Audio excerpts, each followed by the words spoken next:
ब्राह्मण और सांप की कहानी। लालच बुरी बला है। एक बार की बात है, किसी नगर में हरिहर नाम का एक ब्राह्मण रहता था। उसके पास खेत थे, लेकिन उनमें पैदावार नहीं होती थी। एक दिन हरिहर अपने खेत में एक पेड़ के नीचे सोया हुआ था। जैसे ही हरिहर की आंख खुली, उसने देखा कि एक सांप अपना फन फैलाए बैठा हुआ है।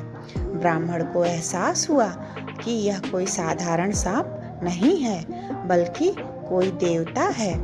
ब्राह्मण ने निर्णय लिया कि वह आज से इस देवता की पूजा करेगा। हरिहर उठा और कहीं से जाकर दूध ले आया। उसने मिट्टी के बर्तन में सांप को दूध पिलाया।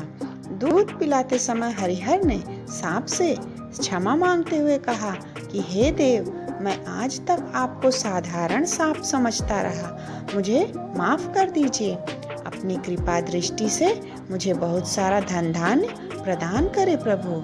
ऐसा कहकर हरिहर अपने घर वापस आ गया।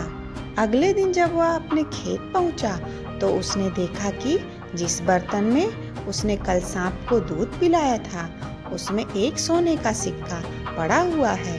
हरिहर ने वो सिक्का उठा लिया। अब हरिहर रोज सांप की पूजा करने लगा और सांप रोज उसे एक सोने का सिक्का देने लगा। कुछ दिन बाद हरिहर को दूर किसी देश जाना पड़ा, तो उसने अपने बेटे से कहा कि तुम खेत में जाकर सांप देवता को दूध पिला आना। अपने पिता की आज्ञा से हरिहर का बेटा खेत में गया और सांप के बर्तन में दूध रख आया। अगली सुबह जब वह सांप को दूध पिलाने गया, तो उसने देखा कि वहां सोने का सिक्का रखा हुआ है।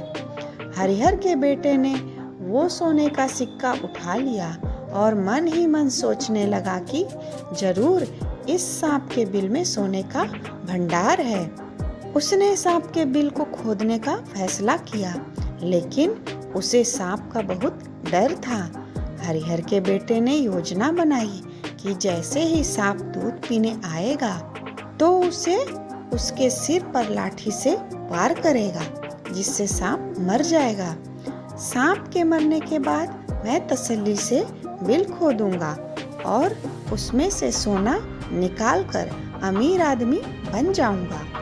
लड़के ने अगले दिन ऐसा ही किया, लेकिन जैसे ही उसने सांप के सिर पर लाठी मारी, तो वह मरा नहीं, बल्कि गुस्से से भर उठा। सांप ने क्रोध में लड़के के पैर में अपने विष भरे दांतों से काटा और लड़के की उसी समय मौत हो गई। हरिहर जब वापस लौटा, तो उसे जानकर बहुत दुख हुआ।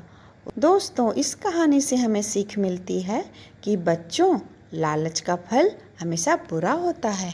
इसलिए कहते हैं कि कभी लालच नहीं करना चाहिए। हमारे पास जो भी है, हमें उसी से संतोष करना चाहिए और हमेशा परिश्रम करते रहना चाहिए।